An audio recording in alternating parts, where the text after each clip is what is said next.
Good morning, everyone, and welcome to the fourth day and final program of the 2021 Global Energy Forum. Welcome to all of you who are joining the Global Energy Forum for the first time. My name is Randy Bell, and I am the director of the Global Energy Center at the Atlantic Council. The Global Energy Forum is an annual event that aims to set the energy agenda for the year.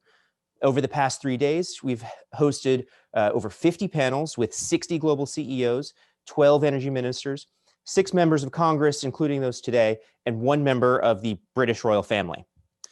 Today, we are hosting a special addition to the forum, the Common Ground on Climate Bipartisan Summit, which aims to identify common sense clean energy solutions that address the triple crises of COVID-19, job loss, and climate change in the new Congress.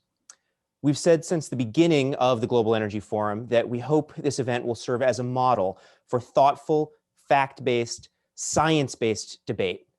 I can't think of a more fitting group of speakers to show the world that this is still possible in the United States, while also identifying actionable solutions to the climate crisis than this group we have assembled today.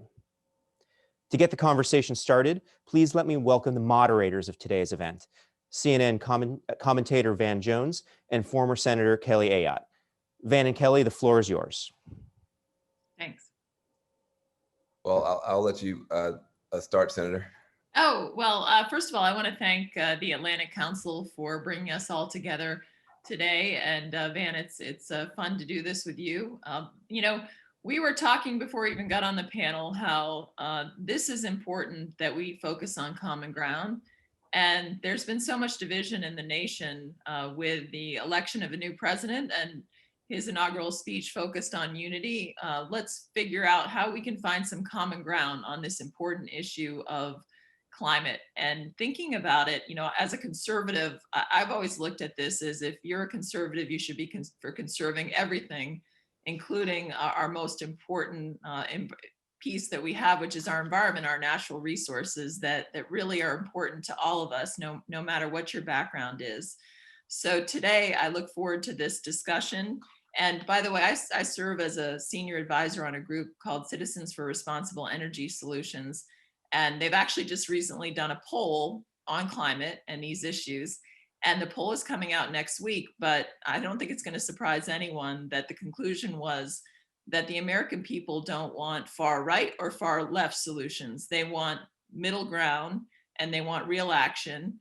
They don't really want heavy-handed solutions, but they do want things like, for example, the recently growing Climate Solutions Act, many ideas that I know are on the table that we can find common ground on. So I look forward to the discussion today. It's going to be great to have Senator Coons here, and let me pass it over to Van. Thanks. That's great. Well, it's an honor to be here with you and Senator Coons. I think you'll introduce after I make a few quick comments, which is just to point out that a lot of people would say it's literally impossible for the right and left to come together. We're so divided on every issue, every topic. No way, climate, forget it. And I say, listen, just a couple of years ago, they said the same thing about criminal justice reform, that the liberals and conservatives would never agree. And yet, a little bit more than 2 years ago, I was standing in the Oval Office with President Trump, shocking everybody as he signed the First Step Act, which had bipartisan leadership, including Senator Coons and others. Since then, or during that same period of time, we got about 18 bipartisan criminal justice reform bills done through the Reform Alliance, where I have a chance to work, and also through Dream Corps' Cut 50 campaign. 18 bipartisan criminal justice reform bills in red states, blue states, purple states. People said that was impossible just a few years ago. So I know for sure that there are people on both sides of the aisle who are deeply concerned about the issue. And it's just a question of us, once you have the conversation and agree that there is a problem, all kind of creative solutions are possible. There's certainly no more creative problem solver or lawmaker than my good friend Chris Coons, who I got a chance to go to law school with. But I'll leave it to Kelly to bring him on. Yeah, thank you so much, Van. We are really honored to have Senator Coons here. And Chris really, he's led this effort in the Senate, forming with Senator Braun from Indiana, the Senate Climate Solutions Caucus. And if you had told me when I was in the Senate that we would have 14 senators and some very conservative senators with some, very liberal senators, sort of a mix of senators that want to solve problems on the climate issue, I would have said no way. And so it's phenomenal that Chris has led this effort. In addition to that, Senator Coons has been ranked as one of the most productive senators. I think that that's a great thing to be called most productive. That's fantastic. And that shows that you can work across the aisle. He serves on some very important committees, the Appropriations Committee, the Foreign Relations Committee, Judiciary, Small Business, and of course, very close to the new president. He succeeded the new president in the Senate, and it's been, I know, a proud moment for Delaware, his home state. So we're honored to have you here today with us, Chris. Thank you, Kelly. Thank you, Van. I am so grateful for the chance to be with you and with today's audience. To Randy and the Atlantic Council, thank you for your leadership in finding a positive path forward on energy solutions. Van, you and Dream Corps give me hope every day. Playing a very small role in supporting your efforts on criminal justice reform gave me some optimism and confidence. As we talked about once many years ago when I was a child, my father did prison ministry as a volunteer, and seeing from my very earliest days the ways in which incarceration in this country has led not to correction or improvement or criminal justice, but instead to terrible lasting impacts on Black and brown communities in particular for a generation, to now see what had been the uniform headlong rush towards tougher and tougher and longer sentences being reversed at the state and federal level, and smarter policy around criminal justice that can keep us all safer, but yet actually invest in people is hugely encouraging to me. And Kelly, it was a real blessing to serve with you here in the Congress. You may know I'm actually sitting in what was John McCain's former office. One of our first efforts overseas, Kelly and I traveled to Afghanistan and Egypt and Israel together on a trip led by John.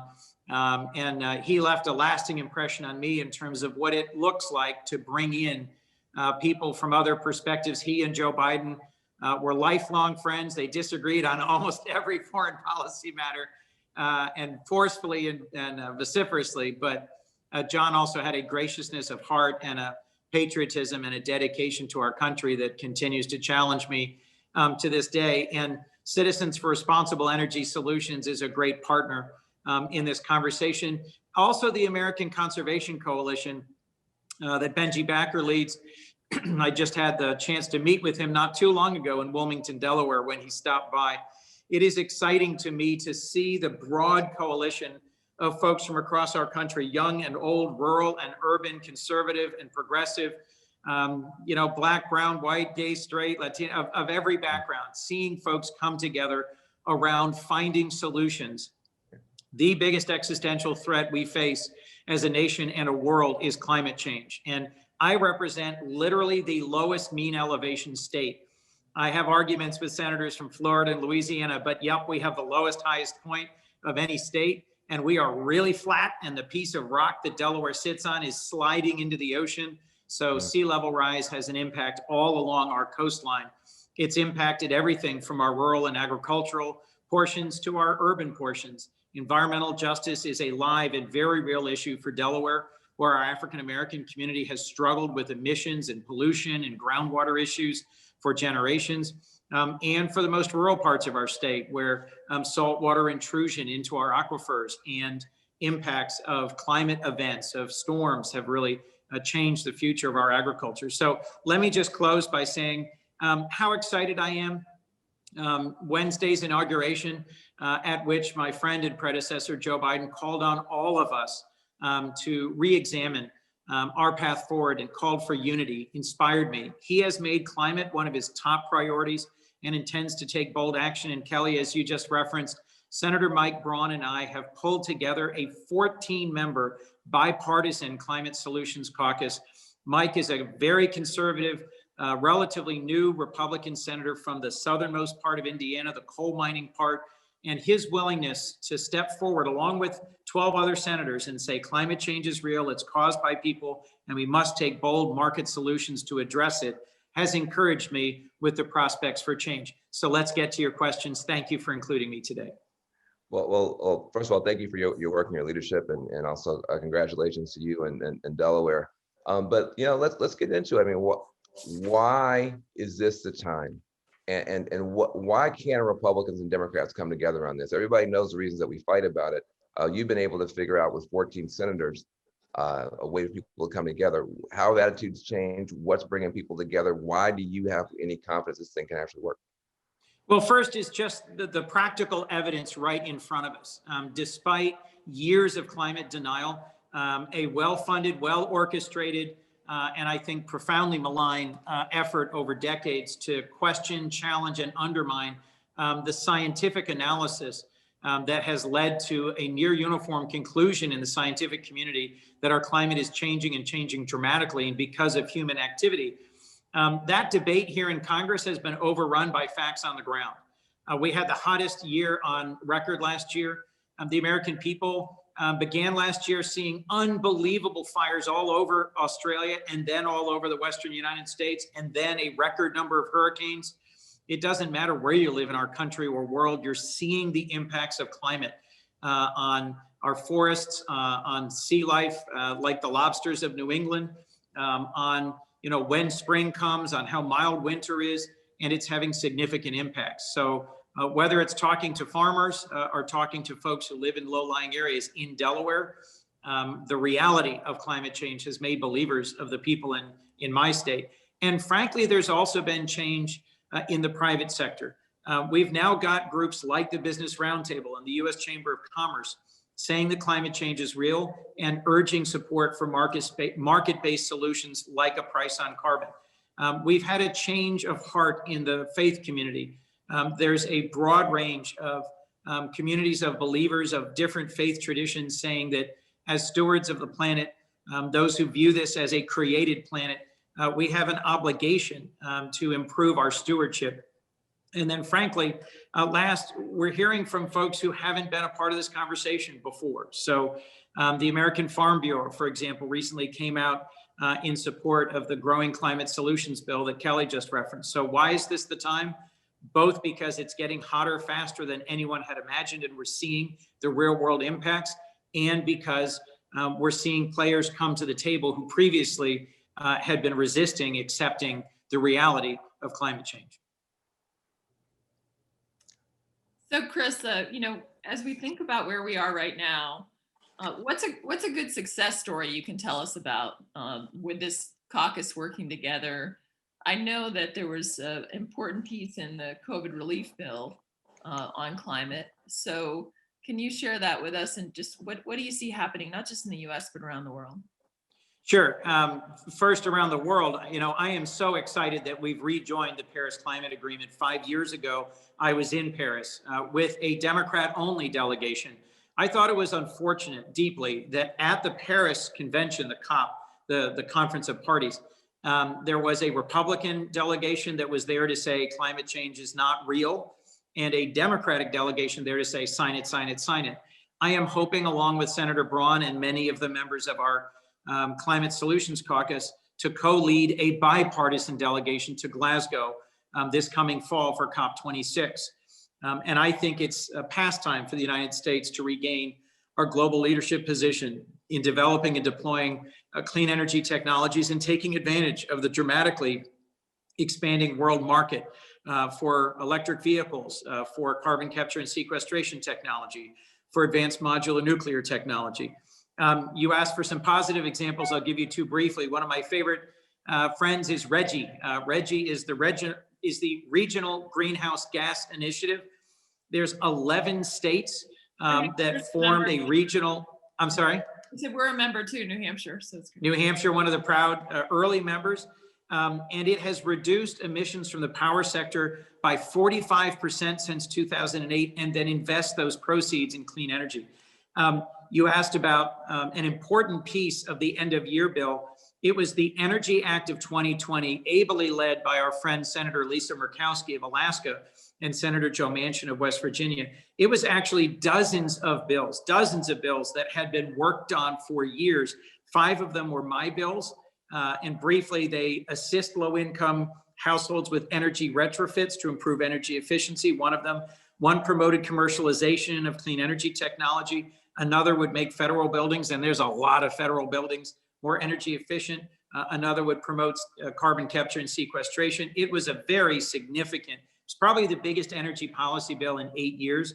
But we have to remain committed to delivering on legislative solutions like that by working across the aisle. Thanks.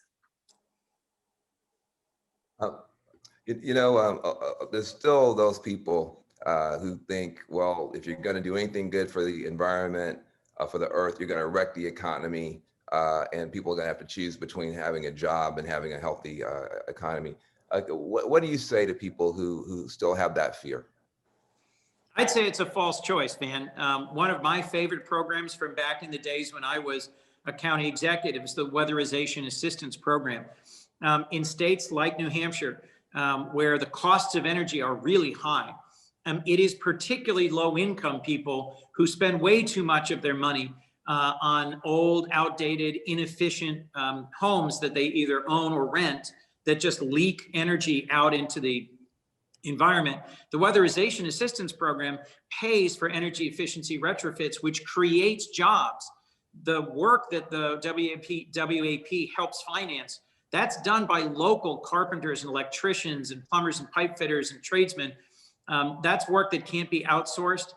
It's good work that's done at the local level. It creates high-wage union jobs in my state and in many states around the country. And it's the sort of thing that can both help the environment and create jobs. At the higher level, we have the opportunity, again, for high-skilled, high-wage jobs in offshore wind and in solar and in the construction of electric vehicles and in modernizing the grid and in building pipelines at every level across our country. If we are successful in carbon capture and sequestration, we're going to end up needing carbon dioxide pipelines to take them from the site of emission to where they're going to get put into the ground. I had an interesting conversation with Bill Cassidy the other day. He is a conservative Republican from Louisiana, and he's getting his head around the idea that Louisiana, which is a major oil and gas state, has thousands of people working in oil and gas. And he said, we just happen to have the right geologic structures for putting carbon dioxide into the ground and keeping it there for a very, very long time. I'm saying to folks in my state, you've got a great paying job right now building pipelines to move oil. You could have a great paying job building and sustaining pipelines that move carbon dioxide. What's the difference? You don't know what's in the pipe. It's still a great job. And I thought that was a fascinating insight from a Republican colleague. Well, I hadn't heard that before. I'm sorry, Senator.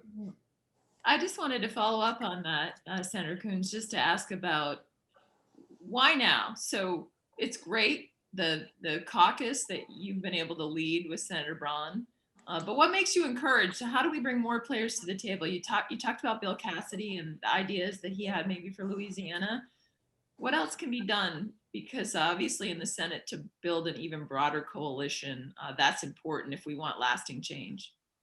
Well, look, I'll be blunt, Kelly. You understand how politics works. It's extremely helpful to have the voices of young people, of young conservatives and young progressives demanding action now.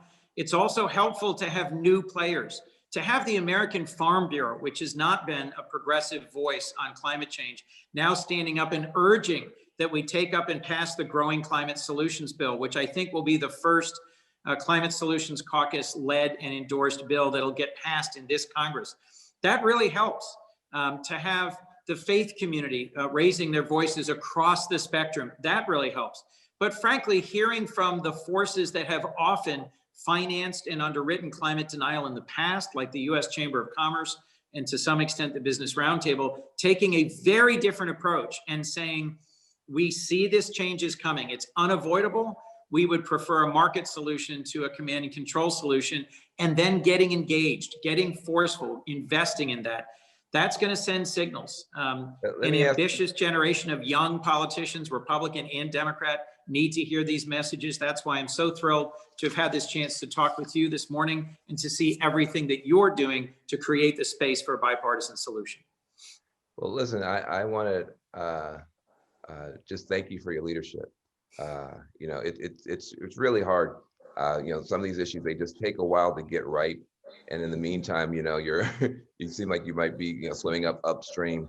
But you got nothing but patience and persistence on this thing. And I just wonder, you did mention the environmental justice concerns that you have, and you mentioned weatherization. Can you just give a special word to communities that are impacted by racism, impacted by other forms of bigotry, bias?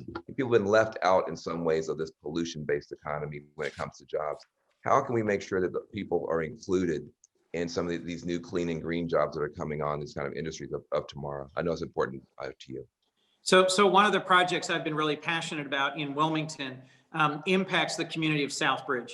Southbridge is probably 95% Black community, very low income, and immediately proximate to our state's largest waste dump. There was heavy manufacturing there for years that polluted the ground and the water. And because of the way the water table sits and because of sea level rise, every basement in Southbridge has flooded for years. Through the NOAA National Coastal Resilience Fund, our mayor and our city council and our congressional delegation worked really hard to assemble millions of dollars. And we've just completed a very large, more than several hundred-acre wetland restoration in South Wilmington that is going to provide healthy recreation, promote commerce, and prevent flooding. It's essentially green infrastructure that takes all of that stormwater and polluted water out of Southbridge and filters it out. The challenge for us is making sure that everything that we do in the Biden administration and in this Congress looks at job creation opportunities, community reinvestment opportunities, infrastructure resiliency opportunities through the lens that certain communities in our country have borne the brunt of pollution for generations. And whether it's improving air quality, reducing flooding, or taking pollutants out of our food and our ground, we have to prioritize that going forward. I know Joe's heart. Joe came into public service in Delaware because of the riots after Martin Luther King was assassinated. He had a comfortable job at a law firm. He left to become a public defender and run for office. We have a tragic and challenging racial history in Delaware that Joe knows deeply. He is committed as our president to look at all of these issues, and climate is one of them at the top of the list, with a lens that also addresses racial inequality and injustice. It has been baked into how this nation has been built, and it needs to be taken out of the future of our country. And creating real opportunities for a cleaner future and a more inclusive and equitable future is a lot of what drives me and a lot of what drives our president. Well, if we could sneak one last one in here, there's a lot of questions in the chat about the electrification of cars and vehicles and that kind of stuff. I don't know if you can slide one of those in under the buzzer, but there's a lot of people interested in that, I believe. Look, one of the easiest next jumps we're going to make in technology is to take the internal combustion engine off the roads of the United States. It is happening rapidly globally. Delaware was a state that had 2 large auto manufacturing plants. Joe Biden, as the vice president, was a part of President Obama's historic investments to save American auto manufacturing. And the Bipartisan Climate Solutions Caucus has met with the CEOs of Ford and GM. They are moving rapidly towards electrification of their fleets. We need to meet them by building the recharging infrastructure, but the impact that will have on manufacturing, on air quality, on fuel consumption and efficiency will be significant. I'm really excited to see us move from the demonstration stage, where a few people have Teslas and there's a few electric buses in cities, to it being the standard and the norm. It will take energy and investment and optimism, but I'm confident we can do it and create high-skilled, high-wage manufacturing jobs in our country as a result. Thank you. We know that you've got a hard stop, Senator Coons, but thank you again for your leadership, and we look forward to what you and Senator Braun are going to forge together, along with the other members of the caucus, and bringing others in, not only in the Senate, but we hope in the House, and that will transition us to our next panel of House members. So thank you and have a great day. Thanks, Kelly. Thanks, Van. Great to be with you both. Thank you. Awesome. Thank you, Senator Coons. And thank you for your leadership on the Senate Climate Solutions Caucus. It really is crucial work. We're now going to move to the second portion of our program. It's my distinct pleasure to welcome Representatives McEachin, Curtis, and LaHood. Congressman, thank you so much for joining us. For those in the audience, we will be taking questions through the Q&A portal on the bottom of your Zoom screen. And Van and Kelly will try to get to as many of these as we can. So Van and Kelly, back to you. Thank you. So let me kick it off. We have today with us some great members of Congress from both sides of the aisle. We have Congressman McEachin, Congressman LaHood, and Congressman Curtis. So I'd like to turn it all over to them and ask them, starting off, how can we find some bipartisan climate solutions in the Congress to uplift Americans, you know, whether you live in an urban area or whether you live in a rural area, thinking about the challenges that we face right now economically, but also making sure that we build, you know, a fair and strong economy while protecting our environment. I'll jump in. Thank you, first of all, to everybody who's been part of putting this together. Let me just bring up a point that we don't talk about a lot, and that is to answer your question about how we engage more bipartisan work. I think we have to reevaluate how we're talking about this issue. I don't mind telling you that my Republican colleagues, well, let me put it this way. If we started an immigration discussion mandating that people weigh in on whether or not they think the wall is a good idea, it's going to quickly devolve and not be a very productive discussion. And I worry too often that we use this litmus test of the climate changing, which, to be honest, my Republican colleagues fell at, and my Democrat colleagues push and prod it too much. And then we never have that productive discussion.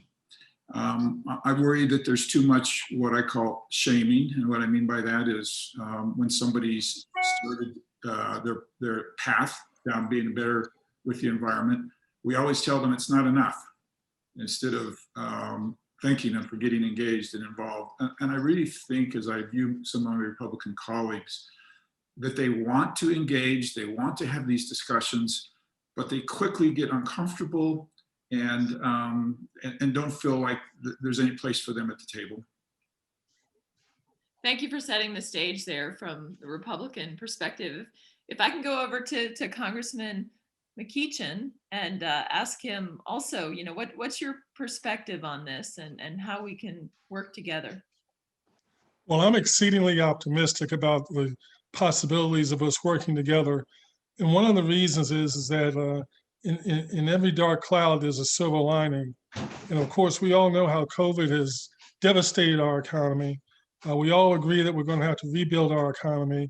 And I think one way that we can do that is through an aggressive and bold infrastructure plan, but not just any old ordinary infrastructure plan, a green infrastructure plan, where we're rehabbing our buildings, where we're, as Senator Cruz said, putting electrical vehicles on the road, where we are literally looking at every aspect of infrastructure, whether it's bridges, roads, buildings, schools, broadband, and looking at it, repairing it, or in some places implementing it, especially when we're talking about broadband in rural areas, and making sure that we're doing it in a 21st century way with an eye towards the economy, with an eye towards a green economy.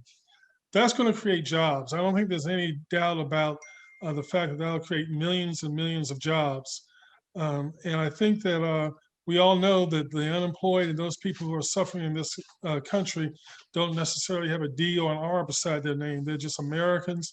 They're our constituents. They're located in every district, in every state in the union.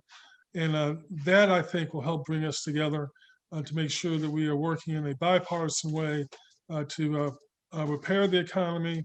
And in so doing, we will be repairing our environment, this wonderful, and preserving this wonderful gift that we call the earth. Yeah, thank you so much. There's a lot of ideas there that I think both sides of the aisle can really get around. So I know we also have Congressman LaHood, who is, you know, I actually serve on the board of Caterpillar, so there's a big company, and even at the corporate level at Caterpillar, we think about sustainability, and those are reports we get from the top. So thank you, Congressman LaHood, and thank you for your service. And can you add just where do you see some common ground here, and thinking about representing a company like Caterpillar, or any of your other constituents? Well, thanks, Senator Ayotte. And let me just acknowledge and thank everybody that helped put this event together today. Mr. Jones and you, Senator Ayotte, and the Citizens for Responsible Solutions, Energy Solutions, the Atlantic Council, and the Dream Corps, and also my colleagues, John Curtis and Don McEachin. It's great to be on with you today to have this discussion and dialogue. And it's important that we have it. Looking ahead, obviously, hearing President Biden's message of unity and coming together presents opportunities. I think we're looking for those opportunities as Republicans on how we can work together. And clearly, climate is one of those areas where we can do that. We all come from different perspectives, usually based on our constituency. And I think it's unique that today we have folks, whether it's John Curtis from Utah or Mr. McEachin from Florida or Senator Coons from Delaware, or myself from Peoria, Illinois, where I am today. And very proud that I have the largest concentration of Caterpillar workers anywhere in the world, right here in Peoria in the heartland. But we represent different areas. And so we come from different perspectives as we look at this. And I would just say this, as we look at ways we can find common ground, I think if you look at the election in November, which was obviously a very partisan election, very disruptive in a lot of ways, but this country is divided. The Senate is 50-50. Of course, the House is the closest governing majority in about 120 years. And we saw in the presidential race. So I think we got to be careful about how far we go. And I think one thing that came out of the election is, things to the far left or the far right didn't work. Defunding police didn't work. Medicare for all didn't work. And the new Green Deal, frankly, didn't work. So how do we find a reasonable approach, that common ground in the middle to find solutions on climate? And, the examples to criminal justice reform, which I proudly supported, is a good one that of course, you, Senator Ayotte, and Van Jones talked about. I spent 10 years as a state and federal prosecutor in a prior life and supported criminal justice reform because it was the right thing to do. But remember, criminal justice reform just affects the federal system, affects 10 to 15% of our prison population. So it's a small step, but we have a long ways to go. And it sets an example for lots of other states on what we can do. Same way with climate. I think if we focus on things that have worked, right? Technology, innovation. Kelly, you talked about Caterpillar. Caterpillar has done some really good innovation on how they reform their engines, looking at CAFE standards that the federal government has helped with, emissions control. Those are things that have worked from a market-based solution. And so I think if there's dialogue and discussion, not necessarily on the new Green Deal, but more in the middle, I think that's the approach that will help get us to where we need to go. Very good. Thank you. I'm going to turn it back over to Van. Appreciate all of your comments. Yes. Well, it really is just exciting to be starting off the year. We just got a new president. We're having a new conversation.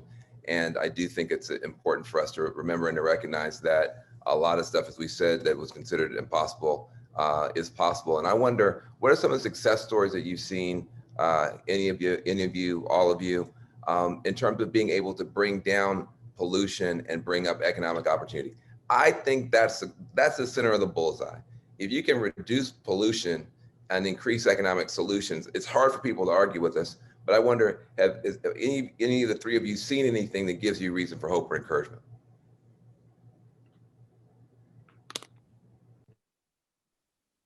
Well, this is unusual to have three congressmen in a pause. That's good. Let me just jump in and tell you a really fun story in my district. I represent a county, and the name of the county is Carbon County. So you might imagine how they've made their livelihood for decades and decades and decades.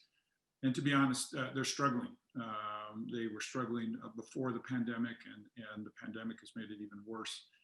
These are amazing Americans. They work hard. They're smart. They're dedicated. They're great family people. But they've seen an economy, and it's really not even government regulation. It's simply natural gas has wiped out their way of life, if that makes sense. And we had some really talented people in the state put together what they call the Coal Strike Force Task Team. And their goal was to increase employment in the region by 10%. And they have been amazingly resourceful. My county commissioners in that area, they have almost no resources, but they've put together this amazing research facility to study other uses for coal and how to burn coal more efficiently. And it is just really fun for me to see them take this positive outlook that the world's changing. They're not going to be left behind. And not just themselves, but other people coming in to help them and support them. And I think that's got to be a story we tell across America over and over again. One of the mistakes we make with these counties is we frequently want to come in and just say, oh, you're transitioning, we're going to help you, we're going to job train you. Well, that doesn't make them feel good. They're worried about their kids having jobs. They're worried about their kids moving away, and actually getting into the community and understanding things from their perspective has been very, very valuable. And it's not to say we still don't have problems in that area, but it does give a lot of hope to see what's happening there. One of the things that I've seen, and it's not necessarily in my district, it's actually far away. And by the way, I'm from Virginia. I do have an evil twin named Al Lawson, who's from Florida, but I'm the Virginia version, so I'm the good guy. But in Southwest Chicago, there is a little community, mostly a Hispanic community, an environmental justice community that was impacted by two of the dirtiest coal plants in the nation. They managed to shut those coal plants down, get them converted into open spaces, green spaces, and in the process of doing that, stimulated the local economy and created lots of jobs. And I think that's the promise of this green economy that I spoke of a little bit during the first question, is as we reinvent areas, as we reimagine what our communities look like, we're able to do so in a green fashion and create jobs. So they've certainly shown, as Senator Coons said, is the false choice between jobs and clean air, jobs and clean water. Well, Don, let me just apologize for putting you in Florida there. Sorry. It's all right. Let me just add, in terms of success stories, in my district is the 8th largest ag district in the country in terms of corn and soybean production. So we produce a lot of commodities that go all around the world. But one success story in my district has been wind energy. My district's now the 2nd largest wind energy production district in the country. And you go back 30 years ago, and it was the NIMBY debate in Illinois. Not in my backyard. Nobody wanted wind. And now wind is everywhere throughout west central Illinois. And that's a story across the country. And there's progress that's been made with that. And now farmers really embrace these wind energy companies coming in. And, we talk a lot as Republicans and conservatives about all of the above approach when it comes to energy. In my district's a good example. Wind, I have nuclear, I have fossil fuel production facilities. I have solar, and the all the above approach, as we look at that, is I think a good model to look at. And I think wind has been successful and is going to continue to be a part of that. But it took engagement on behalf of these wind energy companies to be involved. Mr. Curtis mentioned about being involved locally in their communities, and over a period of time, those companies have gone in. They've worked with the local communities, whether it's the farmers, whether it's the school districts, to get them on board. And that has been a successful model. And I think as we look ahead, that engagement at the local level, the grassroots level, and explaining to people what that means for them long-term is important. The second thing that I would mention is I'm very proud that Rivian Automotive is in the middle of my district in Bloomington Normal in farmland. Rivian is the largest electric SUV and truck company in the world. It'll be putting out domestic SUVs and trucks in the next several months here. It's a $5 billion investment. They'll be producing 100,000 Amazon electric vans right here in central Illinois. And the electric vehicle tax credit, which is somewhat controversial. Many of my colleagues want to get rid of it, but it has helped with the electric vehicle market. And that's going to continue to grow, as we've heard on this conversation, and Senator Coons mentioned that. Those are very inspiring stories, and you mentioned that you have nuclear. There's some folks who are in the audience who have questions about, is smart nuclear a common ground solution? Is that considered something that might be necessary? Certainly, Biden has mentioned he's open to nuclear as a part of the mix. Even Senator Cory Booker has spoken about clean, smart, advanced nuclear as a part of the mix. Is that common ground? Is there openness to that from your point of view, any of you? Well, I'll kick it off on that one. We have, as Democrats, chided our Republican colleagues and by saying you have to follow the science. You have to follow the science. Science will dictate what the solutions are. Well, we have to look ourselves in the mirror sometimes and say the same thing. Science is going to have to determine what the solution is to the climate crisis. I have the privilege of sitting on the Energy and Commerce Committee in the House, and I can tell you that I cannot recall one hearing, not one, that suggested that nuclear would not be a part of getting us from where we need to be from here to 2050. Nuclear is going to have to be a part. We need to make sure it's safe, it's as modern as possible. This new nuclear technology holds out some promise, but we have to be prepared to say both to the left and to the right, follow the science. And the science that I've heard, and if someone wants to show me something different, I'm open. But the science that I've heard and the science that I've seen suggests that nuclear has to be part of our future. Does that open up some room for some common ground? I'd love to hear from our Republican colleagues here. Yeah, I had a Go ahead, conversation. John. Okay. I had a conversation with some colleagues, some legislators in the United Kingdom last week, and they were touting their advances with renewables. And I said, well, we struggle here a little bit with base load. And I'm curious, as your renewables have grown, how have you dealt with a base load? Because if not careful, that becomes coal. And they just smiled and they said nuclear. And I think we've got to realize not only what my good friend from Richmond said. By the way, I'm a former resident of Richmond, Congressman. And good to know. Come on back sometime. It's a wonderful place. Not only what he said about the science of it, but you've got to factor in this base load issue, and that there are very few sources for base load, and nuclear is a wonderful option for that. And I might also say, we don't have to make this decision based on the nuclear we know today. We can make this decision based on the nuclear that we want in the future, the smart nuclear, that the next generation of nuclear. Representative LaHood, does that sound right to you? Yeah, I would just add, I would agree with the comments of both my colleagues there, Van. I would also add, Don talked about following the science. It's interesting. Bill Gates is a big proponent of the new nuclear energy initiative and some of the new technology there, and has been very active in the space, has been to DC many times. So it's interesting to hear his perspective, which I think lots of people respect in many different ways.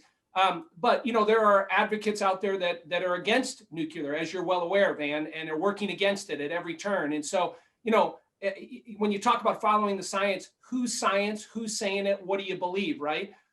But yeah, I'm obviously a supporter. When we talk about, again, all of the above energy approach, nuclear has to be a part of that. I'm on the Ways and Means Committee and a sponsor of a bill on a nuclear tax credit bill, which has broad bipartisan support in the Ways and Means Committee and across our conference. But there are some things that we have to do to help upgrade our nuclear fleet, to work on new technologies that are out there. I think if we're willing to do that, I think it'll be good for the country long term. I'm going to give it back over to Senator Ayo, but it's so scary on the progressive side, the idea of nuclear, concerned about accidents, concerned that the mining is going to hurt Native Americans, et cetera. And I don't think the word has gotten out that there's really been a leapfrog change in some of the technologies. And so I do think that if that's going to be a part of the mix, a lot of education is going to have to take place, because I think people really are still quite afraid. But Senator Ayo, do you think I'm right on that? And what do you think? I think you're absolutely right, Van. And I think if you look at the technology is like miles ahead of where it was when we've had obviously Fukushima, some of these other disasters that have occurred. And that brings me, I think, to a question that I see in the chat. How do we lead in the US on innovation and technology? And how can that impact us, our competitiveness around the world? And I think that some of the leadership, even in the technology and the development in nuclear, is an example. But I think of issues out there like the grid. How do we make the grid more resilient? That's another question we got in the chat. And isn't there some common ground that we can find there? What can we do also to help accelerate, other countries who maybe are still relying on fossil fuels more than us? How can we bring them along with technology? So let me turn it over to all of you just to get your thoughts on issues like how do we incentivize technology and development and innovation, and what can Congress do to help that piece? What do we do also when we think about things like the grid? Is that a piece where we can find some common ground on resilience? So I'll turn it over to our three congressmen and have you kind of engage on those issues. Just a few questions. Grab anyone you want. Okay, I'm going to jump in. I'm trying to let my colleagues go first, but this is a topic that I just feel passionate about. And let me just say, particularly to my conservative colleagues who struggle with some of these issues, this should be your entry point. If you can't get excited about US technology leading around the world with clean green technology, if nothing else, just rely on good capitalism, right? There's money to be made here. And so I hope this can be a good entry point for a lot of Republicans, because I believe absolutely in American innovation, that we can lead the world with innovation in green technology and have it be, you talk about it being good for our economy. This is exactly where it hits home. I think we have to keep a couple of things in mind. One is this technology will only be adopted overseas if it's the low cost alternative, right? If we want to have any hope of getting China off of their coal plants, we've got to innovate in a way that we've got a lower cost alternative that is better for the environment than what they're currently using. And I think part of what needs to happen is government, quite frankly, needs to get out of the way. We're over-regulating in a lot of these categories. And if you unleash that American innovation and ingenuity, I have no doubt this could be a broad part of our answer, not just to reducing US carbon emissions, but world carbon emissions. I don't have much issue with what Mr. Curtis just said, with the exception of what does it mean to get out of the way? And of course, I can imagine that can cause a lot of conversation and perhaps even some controversy. But there's no doubt that America is the most innovative nation on the planet. There's no doubt in my mind that our ability to innovate can result in, as the representative said, monies to be made, that we can, if necessary, export those technologies to third world countries that might need our help in terms of being able to keep up with climate solutions. But as we think about getting out of the way, we always have to remember that there's a group of people, and I'm not suggesting that Mr. Curtis isn't thinking about this, but I just want to put it on the table, that there's a group of people who tend to be disenfranchised, who are either poor, well, uniformly they're poor, but sometimes they're poor white, poor black, poor brown, poor indigenous folks who sometimes bear the brunt of the government getting out of the way. We want to make sure that doesn't happen. We want to make sure that those communities, I call them environmental justice communities, that those communities are protected as we make sure these innovative products hit the market, as we see innovation explode across the planet. And again, I'm not suggesting for a second that Mr. Curtis isn't thinking about that. I just want to make sure that that is part of our conversation and part of our thought process as we think about government getting out of the way. Well, Senator Ayotte, I would just add a couple things. One, when we talk about upgrading the electrical grid and other ways to work on infrastructure related to technology and innovation, obviously, I think an infrastructure bill, of course, when we think about infrastructure, we think about traditional transportation infrastructure, roads, bridges, highways, tunnels, rapid transit systems. But I think there's also an opportunity. I think, frankly, it's a deficiency of the Trump administration. We never passed an infrastructure bill. We never got one done. And I know President Biden, that's something that he feels strongly about. And I think there's an opportunity there to work on upgrading the electrical grid and to invest in some of these energy technologies and to work on that. So I think there's a real opportunity there to do that. Secondarily, obviously, President Biden rejoined the Paris Climate Agreement. The one thing you referenced, how do we hold countries like China and India and Pakistan accountable? I think it's a great question. I think it's frustrating when you look at the progress that our country has made, much of it in the private sector with technology and energy solutions and innovation, and how we've, by every measure, whether it's clean air or clean water or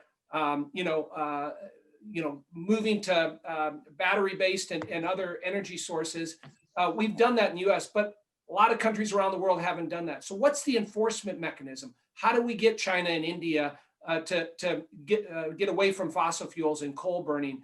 I don't think we've seen good progress on that or evidence that that's being done. And that's frustrating to a lot of Republicans, in that we're doing all these things and we're abiding by it, but they continue to violate the rules. There's no accountability. So how do you hold them accountable? How do you make them responsible? They haven't had a good track record of doing that. I think if we can show there is an enforcement mechanism or a way to do that, I think that will satisfy many of the critics that are frustrated about what others are doing around the world. Yeah, thank you, Congressman LaHood. I think opportunity to build alliances there around that, so that you become an outlier if you aren't. You're ostracized. That's the piece, working together, I hope, as we deal with this issue going forward. And turn it back to Van. Yeah, thank you, Senator. We kind of wound up a little bit now on the world stage. This whole idea of the United States being a leader and not a laggard, even if other folks, maybe don't want to keep up, or to Representative LaHood's point, want to cheat or act bad. Sometimes we can just get so far out ahead that we wind up dominating these markets. I wonder, what role do you see government playing in helping to make us the most competitive 21st century energy sector? I'm the guy that coined the term green jobs. I now wish I hadn't coined it because it's become so partisan. I just now say 21st century jobs, 21st century infrastructure. I never say green, because now green used to be the common ground color. Now that seems to be have gone away. So how do we get into a position where we are the global leader, and what roles of government do you think are appropriate and helpful? Because that's really going to be, I think, the final cornerstone. Nobody wants the United States to be in falling behind any other country on the 21st century technology. Well, Van, I'll start off and see what I can do with that question. I want to go back to the notion of an infrastructure plan. I think that's a great example of what government can do. We set out essentially a demand that the country needs to go in this direction, and we let the free market help us get in that direction.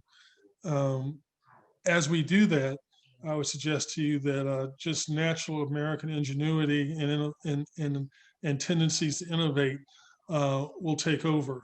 We will find that we are coming up with, if we make sure that there's enough R&D money in the mix, we'll find that we're coming up with technologies that we don't even think about right now, because some young person or even some old person somewhere says, hey, I've got an idea. Let me take this R&D money and create this product or that product. And that'll help us take carbon out of the air. That'll help us sequester carbon in the ground.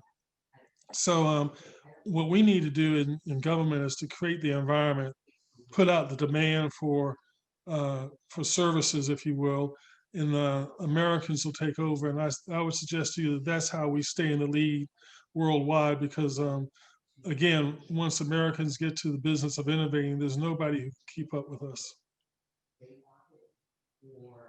Is that an outlier view, or do conservatives and Republicans agree with Representative McKitchen? His last word would be a great way to summarize this whole thing, and that is, nobody can keep up with us when, I'm paraphrasing, but nobody can keep up with us when we're on our game and doing our best. And I might just suggest, we're not always the leader on this around the world, but one area where we could break through and be a leader is exactly what we're doing today and what this forum is trying to do, which is come together on a bipartisan basis to work to solve these issues.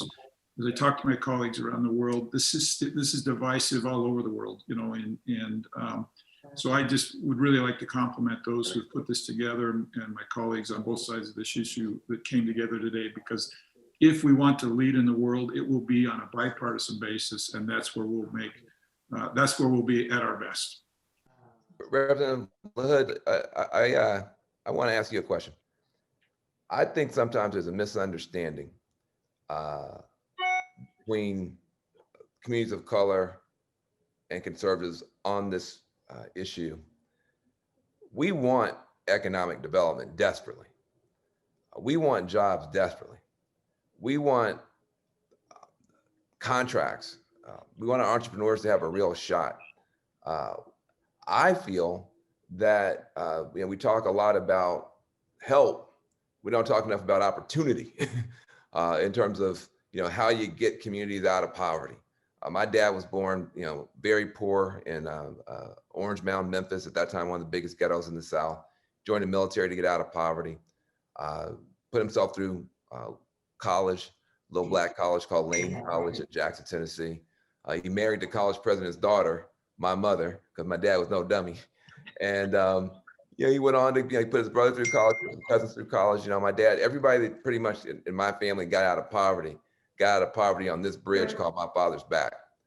And he really was frustrated with both Republicans and Democrats, because he said you need some liberal programs and interventions in the marketplace, whether that be scholarships or youth programs or affirmative action, whatever you need. But you also need good conservative traditional work ethic, good conservative traditional family ethic, sobriety, et cetera, to take advantage of those programs. He says, nobody's talking to each other. We really, really want to, you know, if you're fighting poverty, you need both. And I think that sometimes we don't communicate enough on the opportunity side. And there's a sense that there's just an entitlement being requested as opposed to real opportunity.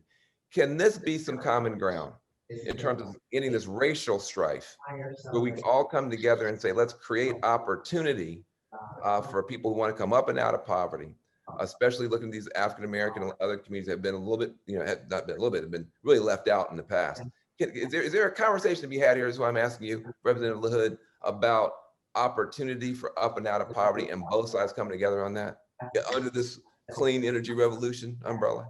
Yeah, well, Van, thanks for that. And thanks for sharing your story. That's you know, American dream, what you just described there, and many have experienced that. And that's what makes our country unique, and how you can be successful regardless of where you come from in this country. And the answer is yes. You know, frankly, this conversation we're having today, we need to have more of these in Congress with our members of Congress and do that. And, you know, to your point, Van, you know, I look at it, you know, this country does well when the private sector is flourishing and doing well and people are making money and there's opportunities. And figuring out the role of government and that balance in this is what is important. And I think, what is that right balance? What is the reasonableness that we need in government when it comes to climate? Not going to the far left, not going to the far right, figuring out how we find that balance. I think that's going to be the key and kind of the sweet spot on how we do that. But I think that conversation needs to be had. There are Republicans and Democrats of like mind that want to get there. But, you know, it's hard to get to that sweet spot. But, you know, we talked about it. Criminal justice reform is a good example. I mean, you go back to the 1990s, you know, what President Clinton did with welfare reform, very controversial on both sides, but they got to a point where they could agree on it. There are things that there are success stories at doing that, but more of these conversations, more of these debates, I think are important. And hopefully we can do that in the Congress moving forward. Well, thank you. Do we have any more time? I can't tell if I got so enraptured in what you were saying that I took my eyes off the prize. We have another minute or two, don't we, Senator? You have any more questions? Maybe one more minute, and we keep getting some questions about carbon capture and sequestration. So I'm going to throw that one and just throw that quickly out to. And if I also got a specific question for you, Congressman Curtis on geothermal. So I'm just going to throw out some ideas and jump on in. Okay. I don't know where to go. I obviously have to be quick. Geothermal is something that we need to learn more about. I have some of it here in my district. Some of it's been successful, some of it has not, but it clearly is something that is worth a greater look and something we need to spend more time on. Carbon capture, I'm in. Count me. I mean, you talk about U.S. innovation. We've got to do this.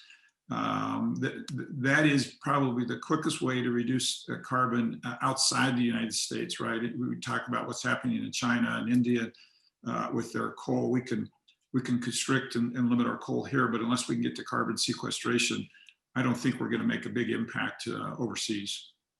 Great, thanks. Congressman McEachin and Congressman LaHood, do you want to jump in real quick? And I think there's some common ground there on some of those technologies. I would say that, again, I find myself agreeing with, at least with what Mr. Curtis said in terms of our carbon capture and carbon sequestration. And again, I really have to turn to my left and tell some of my colleagues that are a little bit to the left of me that we have to follow the science. There's no way to get from point A to point B by 2050 unless we're going to capture some carbon, unless we're going to be able to put it in the ground somewhere or somewhere else safe. You know, the fear is that we'll use carbon capture as a reason just to keep putting carbon into the air because we know we can capture it and pull it out. I don't think that fear necessarily needs to materialize. I think the Congress can, as we've been saying a lot lately, walk and chew gum at the same time. That is, we can provide a scenario where carbon capture is a good thing, that we've incentivized it, as well as make sure that we're not pumping additional carbon into the air at the same time. So obviously the challenge is in the details, but I agree with what my colleague had to say. Thanks, and I know we're up against time. Congressman LaHood, do you agree what you heard from your colleagues on this technologies? Yeah, Senator Ayotte, the only thing that I would add is, you know, we've touched on this a little bit. You know, how do we use the tax code to incentivize more R&D research? How do we help these companies to innovate more? I mean, there's real success stories in these private sector companies where we have, again, allowed them through the tax code to do that in a market-based approach. And I think the more we do that, building on those successes, whether it's tax credits, whether it's incentives, and again, making sure that all of the country feels the effects of this, whether it's jobs or whether it's opportunities, whether it's in our urban areas, our suburban areas, or our rural areas. It's an important point that both Van and Don have made that I think has to be part of the conversation. But I do think, again, focusing, and we've done that a lot on the Ways and Means Committee in a bipartisan way, those tax incentives, those tax structures to continue to innovate, have clean technology, and come up with new initiatives. Thanks, Van. I don't know how you feel, but I kind of feel like if we get these three excellent congressmen in the room, they can solve a lot of problems for us, right? I know. And we could bring Senator Coons there too, and we probably get some stuff done, right? Listen, this is a good morning already. It's a really good morning, and I want to just thank you so much for your leadership. And everybody's saying unity, but everybody's kind of got their fingers crossed behind their back because they say, oh, unity, but those other people are butt heads. They don't mean it. That's really what's going on. And so if we can actually trick people into following up on their rhetoric to get some results, I do believe people can start getting addicted to getting the results as opposed to addicted to all the crazy rhetoric. So this has been very, very constructive, and I'm excited about the rest of it. So again, I just want to thank you very much. And I think we will hand it back to our worthy moderator. Yeah, like I love that. Like, let's let our theme be results, not rhetoric, right? Absolutely. So we'll hand it back to Randy. It's been great to be with all of you. Thanks, Van, as well. Thank you, Van and Kelly. Thank you, Senator Coons, Representatives LaHood, McEachin, and Curtis. I think over the past hour, we've identified a number of bipartisan paths forward to address climate change in the United States. As the U.S. re-enters the Paris Agreement, one of the key takeaways from the past 4 days of the Global Energy Forum was that in order for the U.S. to play a global leadership role on climate and ensure that everyone meets their climate goals, a theme that was brought up in the last hour, the U.S. needs to walk the walk. This is going to be hard, but by building partnerships on both sides of the aisle, the US can meet its climate targets, raise its ambition, and can help the rest of the world do so as well. Out of the tragedy of COVID-19, we have an opportunity to address climate change and rebuild the economy in a way that is more equitable and just for all Americans. If there is one energy agenda for 2021, it is to realize this opportunity and set the stage for a more sustainable economy for Americans and for the world. So with that, we will wrap this bipartisan summit and the Global Energy Forum. I want to thank all of the organizations that put this summit together: Green for All, Citizens for Renewable Energy Solutions, Responsible Energy Solutions, and the American Conservation Coalition. When this group started working together in March, we had no idea what COVID-19 would bring. Many of us had never met each other in person, but we've developed a fantastic working relationship and have a sense of what is both possible and ambitious going forward. You're going to be hearing a lot more from this group. With that, I want to thank all my team who helped put this together. And I also want to thank my wife. For those of you who've been following the Global Energy Forum, you know that we couldn't host this event in our office because of the lockdowns in Washington. And so we had 4 of my colleagues move into my house, and my wife moved out for 5 days. And so she is the real hero for putting this together. Without that, this wouldn't be possible. So thank you, Lacey. Thank you, everyone, for joining us for today and for the past few days. And we look forward to seeing you all again soon, virtually and hopefully in person. Thanks, everybody.